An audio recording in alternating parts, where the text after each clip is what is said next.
এই যে 1 মাস আগে আমেরিকাতে নির্বাচন হলো, আধা পাগলা ডোনাল্ড ট্রাম্প, আধা পাগলা আমেরিকার লোক তাকে ভোট দিয়ে প্রেসিডেন্ট বানাইছে, অথচ তার বিরুদ্ধে ভোটে দাঁড়িয়েছিল বিশ্ব সুন্দরী কমলা হ্যারিস। আমেরিকার লোক তাকে ভোট দেয়নি। ওরা চিন্তা করে দেখেছে আধা পাগলা ডোনাল্ড ট্রাম্প ভালো, তাও কোনো নারীর ক্ষমতা ভালো না। আমেরিকার লোক ইহুদি খ্রিস্টান হয়ে বুঝলো রে, আর আমরা 90% মুসলমান বুঝলাম না। স্বাধীনতার 54 বছর পার হয়ে গেল, আমরা ঘুরিয়ে ফিরে নারীদের ক্ষমতায় বসালাম। একটা কথা মনে রাখবেন, যেই পরিবারের নারী প্রধান, যেই পরিবারের মহিলা প্রধান হয়, ওই পরিবার পৃথিবীতে জাহান্নাম। এই জন্য কোনো প্রধান নারী হতে পারবে না। তার কারণ নারীকে যদি আপনি একবার ক্ষমতা বসান, ও গ্লুকোজের আটার মতো বসে থাকে, তাও ক্ষমতা ছাড়ে না। কে রে, গত 16 বছর হাসিনা দেখছেন না?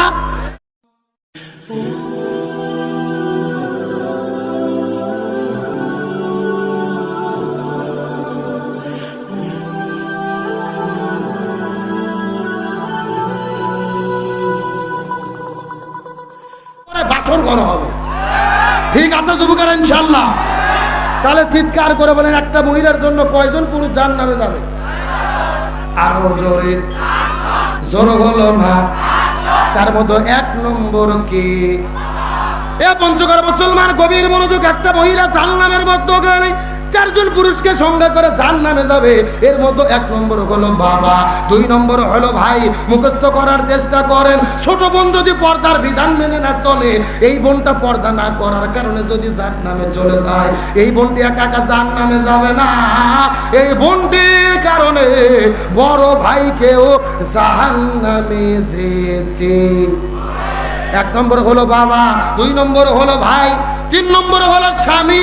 কোন স্বামীর কোন বউ যদি পর্দা না করে, পর্দার বিধান মেনে না চলে, বেপর্দা অবস্থায় জীবন যাপন করার কারণে বউ যদি জাহান্নামে যায়, একা জাহান্নামে যাবে না রে, স্ত্রীর কারণে স্বামীকেও জাহান্নামে যেতে। 1 নম্বর হলো বাবা, 2 নম্বর ভাই, 3 নম্বর স্বামী, আর 4 নম্বর হলো ছেলে। মাও যদি পর্দা না করে, এই মাও যদি বড় ছেলের অধীনে বসবাস করে, আর ছেলেটা যদি মাওকে পর্দা করতে বাধ্য না করে, পর্দার তাগিদ না দেয়, এই মাও যদি জাহান্নামে যায়, বেপর্দা হওয়ার কারণে এই মাওটি একা একা জাহান্নামে যাবে না, এই মাওটির কারণে ওই ছেলেকেও জাহান্নামে যেতে। তারা চিৎকার করে বলেন তো দেখি কতজন? 1। কে রে, মুখস্থ করলে গুণ হবে? আজকে জটিল ওয়াজ করতেছে, জটিল ওয়াজ সারা জীবন কাজে লাগবে। একটা মেয়ের কারণে 4 জন পুরুষকে জাহান্নামের মধ্যে যেতে হবে। 1 নম্বর হলো বাবা, 2 নম্বর হলো ভাই, 3 নম্বর হলো স্বামী, 4 নম্বর হলো ছেলে। 1 নম্বর বাবা, 2 নম্বর ভাই, 3 নম্বর স্বামী, 4 নম্বর ছেলে। চিৎকার করে বলেন দেখি কতজন? 1 2 3 4। এতক্ষণ পর্যন্ত হাদিস কি বুঝছেন? বুঝেছেন? এবার আসল কথা শুনেন, আসল কথা। এইবার হাদিসেরা নিজেদের জীবনের সঙ্গে হাদিসটা মিলানোর চেষ্টা করেন। পঞ্চগড় 5 পীরের মুসলমান, গভীর মনোযোগ। এই 4টা দিক যদি আমরা গবেষণা করে দেখতে পারি, হয় আমাদের বউ পর্দা করে না, বউ পর্দা করলে মাও করে না, মাও করলে বোন পর্দা করে না, আবার বোন করলে মেয়ে পর্দা করে না। তার মানে বোঝা গেল রে, এই হাদিস গবেষণা করে বোঝা যায় আমরা কোনো না কোনো দিক দিয়া ধরা খাইয়ে বসে আছি। কথা কয় না বাঙালি, কথা কয় না। কে রে, হাদিস এতক্ষণ বুঝলেন কি?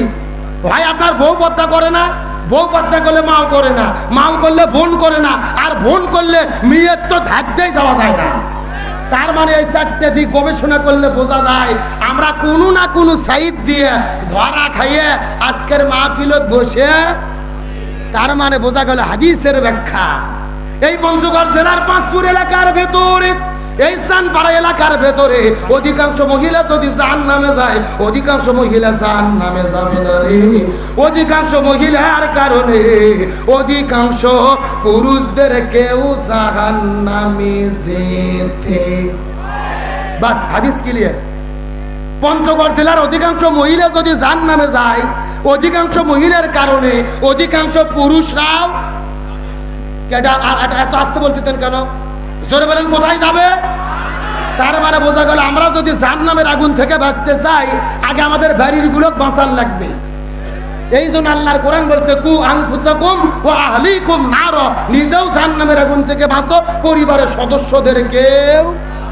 তাহলে চিৎকার করে বলেন বেপরদা নারী যারা, আরো জোরে বলেন বেপরদা নারী যারা। এই কথা বলার পরে আমার নবীজি জিবরাইলকে জিজ্ঞেস করে ডাকতে বলে, ও ভাই জিবরাইল, 2 নম্বর কারা জাহান্নামের মধ্যে যাবে বলো তো দেখ। জিবরাইল বলেন, ইয়া রাসূলুল্লাহ, যেই মহিলাগুলো স্বামীর খেদমত করে না, স্বামীর কথা মতো চলে না, স্বামীর আনুগত্য করে না, এই মহিলাগুলো জাহান্নামের মধ্যে যাবে। তার মানে বোঝা গেল স্বামীর অবাধ্য স্ত্রী যারা জাহান্নামে যাবে। চিৎকার করে বলেন বেপরদা নারী যারা, স্বামীর অবাধ্য স্ত্রী যারা। এখন বলুন তো স্বামীর অবাধ্য স্ত্রী আমাদের পঞ্চগড় আছে না নাই? আরো জোরে বলেন। এ কার কার বউ কথা শোনেন একটু হাত তোলেন তো দেখি। এই যে 4 জন রে, ওই যে আরো 2 জন। আমার দিকে লক্ষ্য করেন, হাসার জন্য বলিনি।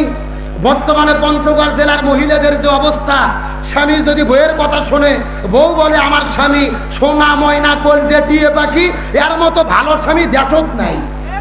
আর যেই স্বামী বউয়ের কথা শুনতে চায় না, ওই স্বামী বউ বাড়ির থেকে বাপের বাড়ি চলে যায়। কিন্তু আল্লাহ বলেছে, বলেন তো পরিচালক কি স্বামী হবে না স্ত্রী হবে? আল্লাহর কোরআন বলেছে আর রিজালু কাওয়ামুনা আলান নিসা, পরিচালক কোনো মহিলা হতে পারবে না, পরিচালক হতে হবে পুরুষকে হুকুমকার।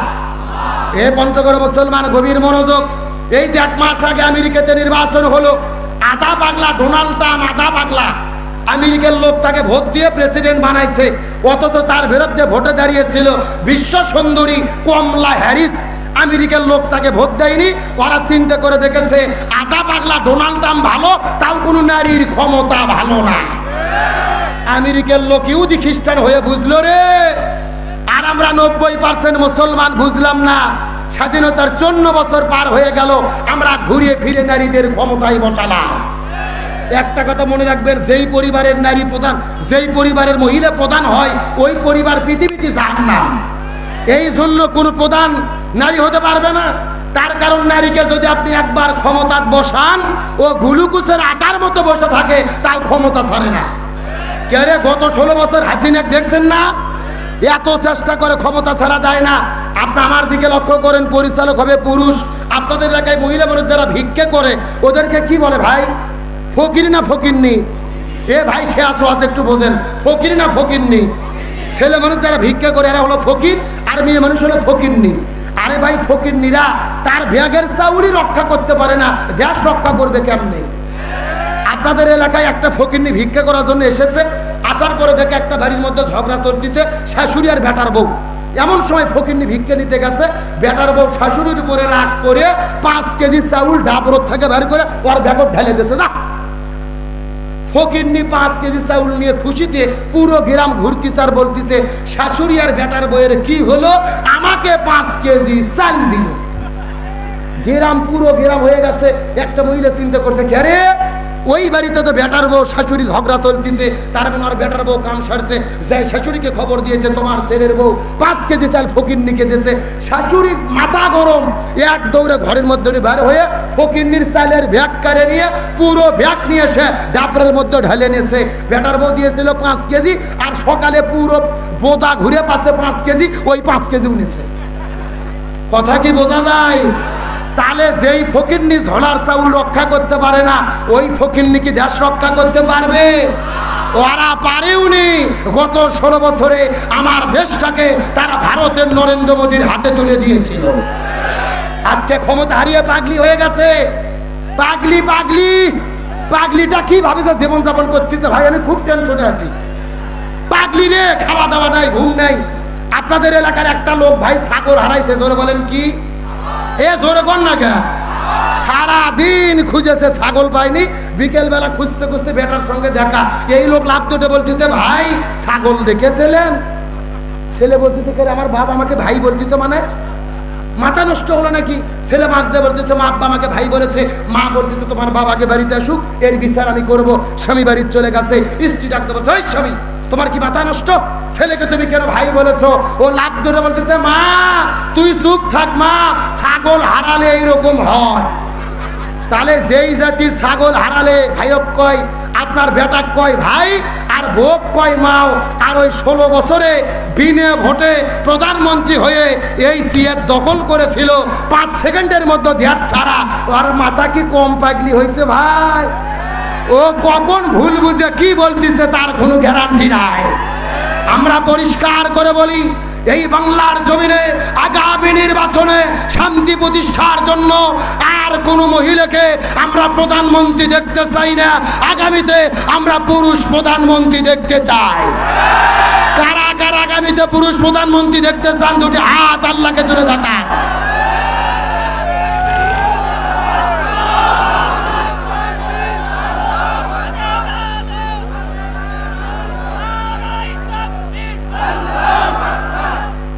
আল্লাহ কবুল করে বলুন আমিন। শোনেন, এই বক্তব্যকে রাজনৈতিক বক্তব্য ভাববেন না। বিএনপির যদি তারেক রহমান প্রধানমন্ত্রী হয় আমাদের আপত্তি আছে, জামাতের ডাক্তার শফিকুর রহমান প্রধানমন্ত্রী হলে আপত্তি আছে, চরমনের পীর প্রধানমন্ত্রী হলে আপত্তি আছে। আমাদের সোজা কথা, দল যেটাই ক্ষমতার যাক, আর কোন মহিলা দাজ্জালকে দেখতে চাই না, পুরুষ প্রধানমন্ত্রী চাই। এটা কি আমার বক্তব্য না কোরআনের বক্তব্য? তাহলে চিৎকার করে বলেন, মহিলাদের পর্দা করার দরকার আছে না নাই? আরো জোরে বলেন। আমার বন্ধুগণ, মুসলমান ভাইরা গভীর মনোযোগ।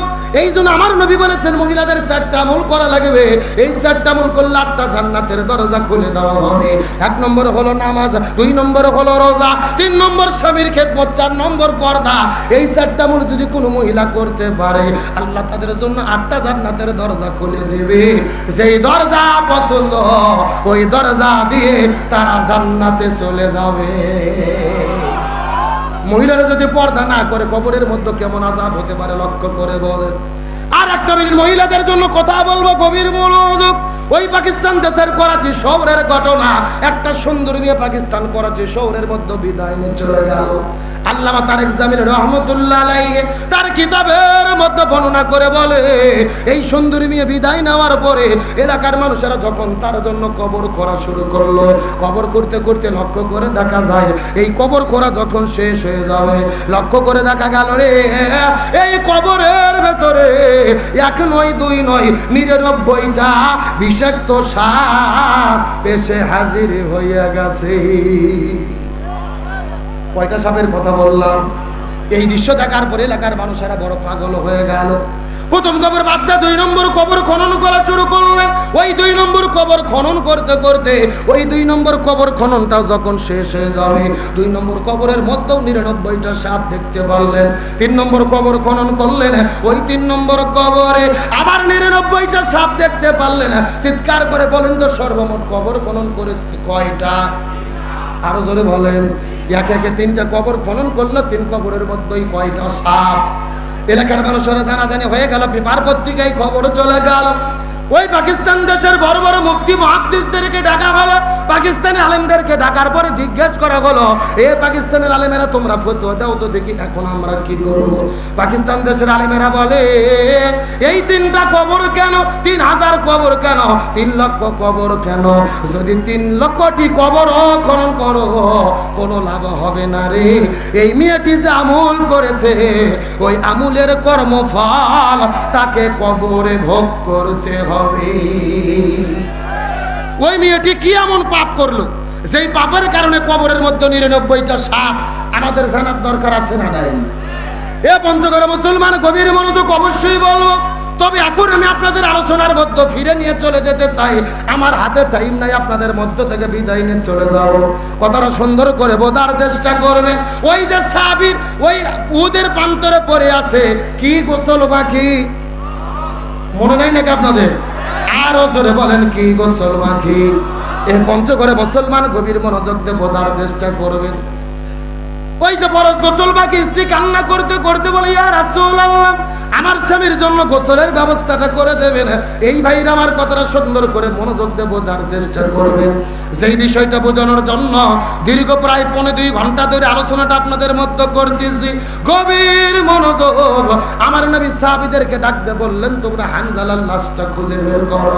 সাহাবীরা পুরো মদিনা খোঁজাখুঁজি করেছে, তবে দুর্ভাগ্যজনক ব্যাপার হলো হানজালার লাশটা খুঁজে পাওয়া যায়। নবীজি সাহাবীরা বড় টেনশনের মধ্যে পড়ে গেলেন।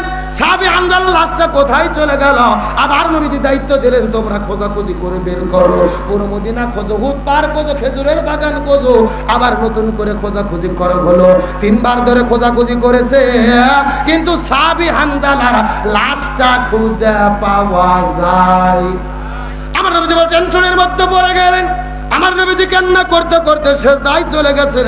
আমার নবীজি লক্ষ্য করে দেখেন আকাশের মধ্য থেকে ঝিরঝির ঝিরঝির করে বৃষ্টি পড়তেছে। নবীজির টেনশনটা আরো বেড়ে গেল। আকাশের মধ্যে মেঘ নাই, কোথায় থেকে বৃষ্টি পড়ে? নবীজি কান্না করে করে দোয়া করে। আল্লাহর পক্ষ থেকে জিবরাইল আসার পরে ডাকতে বলে, ইয়া রাসূলুল্লাহ, আপনি টেনশন করবেন না, আপনি রাগ করবেন না। আপনার চাচা হানজালা বাসর ঘরের মধ্য থেকে ফরজ গোসল বাদ দিয়ে জিহাদের ময়দানে এসেছে, 3 ওয়াক্ত ফরজ নামাজ কাজা করেছে। আল্লাহ তাআলা হানজালার উপরে এত বেশি রাজি খুশি হয়ে গেছে রে, আল্লাহ জান্নাতের ভেতর থেকে জান্নাতে ফেরেশতা পাঠায়া হাউজে কাউসার আর জমজমের পানি দিয়ে সাহাবী হানজালার গোসলের ব্যবস্থাটা করেছে।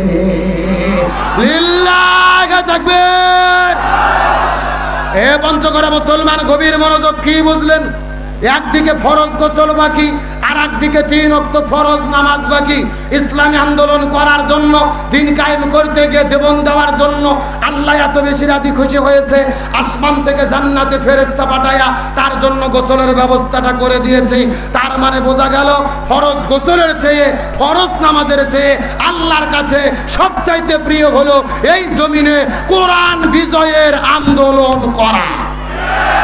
এই জন্য আল্লাহর কোরআন বলে, ওয়ামা ওয়াসাইনা বিহি ইব্রাহিমা ওয়া মুসা ওয়া ঈসা আন আকিমুদ্দিন ওয়া লা তাতাফাররাকু ফি। হে পঞ্চগড়ে মুসলমান, গভীর মনোযোগ। আল্লাহর ঘোষণা, হযরত ইব্রাহিম আলাইহিস সালাম, হযরত মুসা, ঈসা, এই জমিনের ভিতরে যত নবী রাসূল প্রেরণ করেছি, প্রত্যেকটা নবী রাসূলের দায়িত্ব ছিল আন আকিমুদ্দিন, তারা যেন জমিনে দিন কায়েম করে। তোমরাও যদি মুসলমান হও, দিন কায়েমের আন্দোলন করতে হবে। ওয়া লা তাতাফাররাকু ফি, এই ব্যাপারে কোনো দলাদলি করা যাবে না। চিৎকার করে বলেন, হুকুম কার? এ পঞ্চগড়ে মুসলমান, কান খাড়া করে বোঝার চেষ্টা করেন। আল্লাহর কোরআন বলেছেন, আকিমুস সালাহ ওয়া আতুজ যাকাত, তোমরা নামাজ কায়েম করো, যাকাত প্রদান করো। 82 জায়গার মধ্যে আল্লাহ একই কথা বলেছে, কিন্তু নামাজ কায়েমের ব্যাপারে ওয়ালা তাতাফাররাকু ফি, দলাদলি করা যাবে না, এমন কথা আল্লাহ কোরআনের কোনো জায়গায় বলেনি। আল্লাহর কোরআন বলেছে, কুতিবা আলাইকুমুস সিয়াম, রমজান মাসে রোজাকে ফরজ করে দিলাম, রোজা রাখো। কিন্তু রোজা রাখার ব্যাপারে ওয়ালা তাতাফাররাকু ফি, তোমরা দলাদলি করো না, এমন কথা আল্লাহ কোরআনের কোনো জায়গায় বলেনি। আল্লাহর কোরআন বলেছে, ওয়ালিল্লাহি আলান নাসি হিজ্জুল বাইত মান ইসতাতা ইলাইহি সাবিলা, যদি তোমাদের সামর্থ্য থাকে হজ করো, কিন্তু হজ করার ব্যাপারে ওয়ালা তাতাফাররাকু ফি, তোমরা দলাদলি করো না, এমন কথা আল্লাহ কোরআনে বলেনি।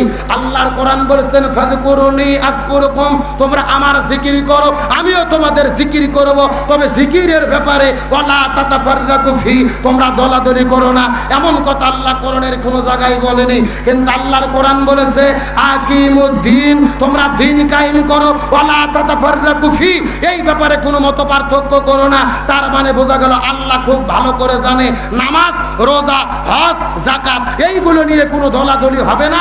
যত দলাদলি হবে এই জমিনে কোরআন বিজয়ের আন্দোলন নিয়ে। আল্লাহর বক্তব্য কি মিলে?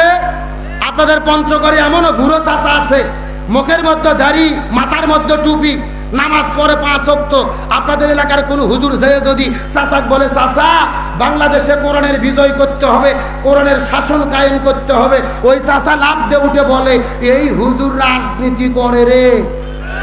কথা কন, কথা কন, কথা কন।